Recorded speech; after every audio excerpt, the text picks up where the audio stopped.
mchanganyiko wetu tayari ushachemka, ambao tulianza na mafuta pamoja na iliki. Baadaye tukaja tukaweka vitunguu vikaiva. Baada ya vitunguu kuiva tukaweka vitunguu swaumu.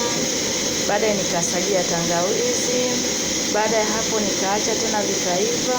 Baada ya kusagia tangawizi nikaja kuweka karoti pamoja na hoho.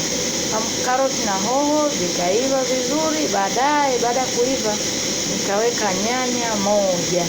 Nyanya, nimesema nyanya ni kwa ajili ya kulainisha pilau letu bubu liwe laini na la kumezeka vizuri, hata watoto wadogo wanaweza wakalila.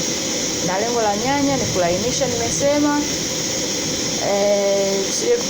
usipoweka nyanya inaweza ikawa pilau kavu ambalo linakuwa kavu kavu. Sasa baada ya kuweka hivi, hatua inayofuata kuweka mchele. Hatua inayofuata baada ya maji kuchemka, tunaweka mchele wetu.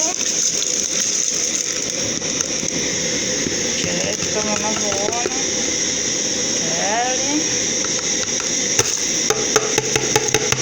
nimeshaweka tayari mchele. Baada ya kuweka mchele, unachanganya.